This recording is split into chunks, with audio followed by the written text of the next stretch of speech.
Hi, my name is Allison Hinton. I'm doing a presentation today on an article called Who Needs Budgets? The article was written by Jeremy Hope and Robin Fraser, and the author suggests that budgeting as corporations use it today should be abolished. So why do we have budgets? Budgets are a good tool used for short-term and long-term decision making. They are used to measure performance and to set goals, and they're used to manage costs and cash flows. The process emerged in the 1920s, and it wasn't until the 1960s that budgeting kind of morphed into this crazy fixed performance contract. So the problem with budgets is that they are expected to be strictly adhered to, often causing managers and employees to try to game the system in their favor, or in extreme cases, maybe even commit fraud. Team members want to meet their goals, but they don't want to exceed them, because then the budgets are set even stricter the next year. So maybe for sales, the budget would be higher or expenditures would be lower.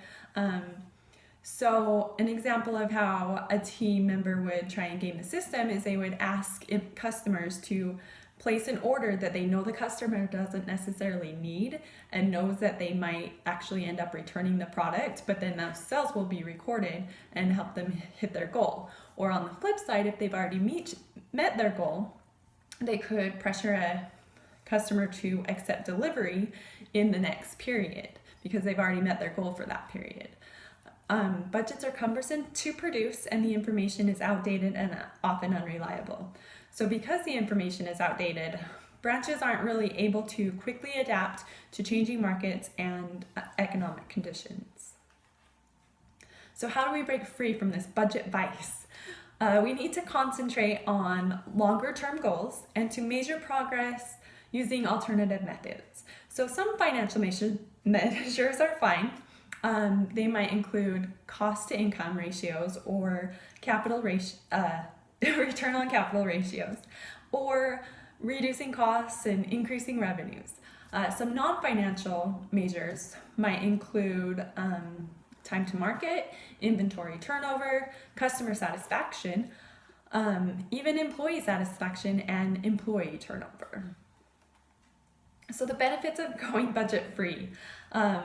The article uses a couple of companies as examples of firms that have successfully opted out of this budgeting process. Svenska Handelsbanken and Ahlsell are both companies that have gone budget free. These companies have reported an empowered organization where innovation is thriving. People are free to make mistakes, and they're free to fix their own mistakes. And then these companies let their branches set their own targets, so they're more motivated to reach the goals. It also creates this environment of friendly competition between branches, where peer pressure further motivates these companies and these branches to reach higher goals. The firms use a rolling forecast rather than these strict line item forecasts, for example. These rolling forecasts are still forward-looking, so they still have an end game. But with the rolling forecast, they continually reassess the plans and conditions and change the information so that it's more up-to-date and reliable. The forecast is timely. It's easy to update rather than having to take weeks or months gathering information, preparing it for a presentation, presenting the budget, and then negotiating and waiting for final approval on these budgets. So, in conclusion, who needs budgets? Like the author said, as most corporations practice them today, the benefits do not outweigh the costs of these strict budgeting. So no company really needs these strict and time-consuming budgets. Budgets as we know it today should be abolished. What do you guys think? Thank you for watching my presentation.